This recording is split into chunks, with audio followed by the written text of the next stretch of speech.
Assalamu alaikum. New video shipping oil 3 I am Maxium my new another ship video. তো guys আজকে আমি চলে আসলাম তার শিপ ডকইয়ার্ড যেটি ফেরারি শিপিং লাইন্স কয়সূত্রে মালিক। তো এই ডকইয়ার্ডে ওঠানো হয়েছে এমবি ধুলিয়া 1K, যেটি ঢাকা নুরাইনপুর কালাইয়া রুটে চলাচলকারী একটি লঞ্চ, যেটি নুরাইনপুর কালাইয়া অনেক দিন যাবত ধরে সার্ভিস দিচ্ছে। তো আপনারা দেখতে পাচ্ছেন ডকইয়ার্ডে তাকে কিছু ড্রাই ক্লিন এবং টুকিটাকি কাজ করানোর জন্য সার্ভিসের বাইরে নেওয়া হয়েছে ধুলিয়া 1K। তো আপনাদের সামনে থেকে একটু দেখাই। তো লঞ্চটি যখন নদীতে থাকে তখন মনে হয় অনেক নিচু, কিন্তু যখন ডাঙ্গায় মানে উপরে ওঠানো হয় তখন বিশাল উঁচা মনে হয়, দানবীয় ভাব। তো আপনাদেরকে একটু দেখানোর চেষ্টা করি। এই হচ্ছে সেই তলদেশের হাল দেখতে পাচ্ছেন, এই হচ্ছে সেই কাঙ্ক্ষিত ধুলিয়া 1।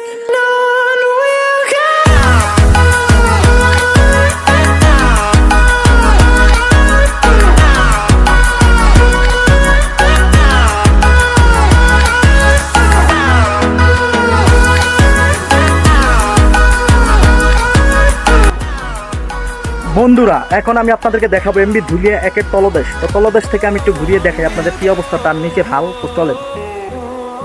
তো আপনাদের কিছুক্ষণ আগে ধুলিয়া 1-কে দেখাইলাম, তো নিচের অংশে একটু আপনাদের দেখানোর চেষ্টা করি আমি। এই হচ্ছে এমবি ধুলিয়া 1-এর তলদেশ M011088, এটি রেজিস্ট্রেশন নাম্বার।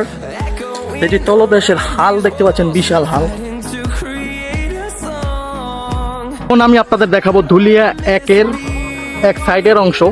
তো পুরো লঞ্চটি দেখানোর চেষ্টা করতেছি একটু আপনাদের, আমার সাথেই দেখেন। এই হচ্ছে পুরো লঞ্চটি, কাঙ্ক্ষিত লঞ্চটি দেখতে পাচ্ছেন। তো এখন আমি আপনাদেরকে দেখাবো পিছের অংশে। তো চলুন পিছের অংশে যাওয়া যাক বন্ধুরা।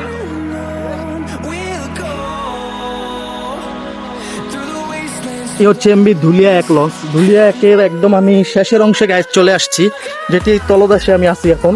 তো আপনাদেরকে এখন দেখাবো এটির প্রপেলার শেড, যেখান থেকে লঞ্চটি ব্যাগার পিছে সামনে বাড়ানো হয়। তো সেই অংশটি আমি এখন আপনাদেরকে দেখাবো। এই যে দেখতে পাচ্ছেন কাঙ্ক্ষিত এমবি ধুলিয়া 1 লঞ্চের প্রপেলার শেড, এটির মাধ্যমেই চলাচল করা হয়। তো এটি অনেক ওজন গ্যাস, যেটি আমাদের মতন মানুষের পক্ষে হিলানো সম্ভব না।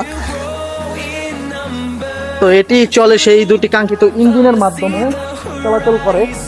তো এটির একটি প্রপেলার শেড খোলা হয়ে গেছে অলরেডি।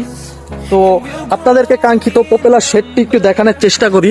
এই হচ্ছে সেই প্রপেলার শেড, যেটি নতুনভাবে বসানো হবে এমবি ধুলিয়া 1 লঞ্চে। তো এখন আমি আপনাদের পিছের অংশে কিছু দেখানোর চেষ্টা করি। এই হচ্ছে এমবি ধুলিয়া 1-এর পিছের সাইড। তো বন্ধুরা, আজকের ভিডিওটি অনেক লং হয়ে গেছে, তারপর আপনারা পুরো সম্পূর্ণ ভিডিওটি দেখবেন। আর এমবি ধুলিয়া 1-এর সম্পূর্ণ ভিডিওটা দেখানোর চেষ্টা করছি। তো আজকে এই পর্যন্তই রইল। পরবর্তীতে ইনশাআল্লাহ ম্যাক্সিমাম আমি নতুন কোনো ভিডিও নিয়ে হাজির হবো। তো আজকে এখান থেকে বিদায় নিচ্ছি।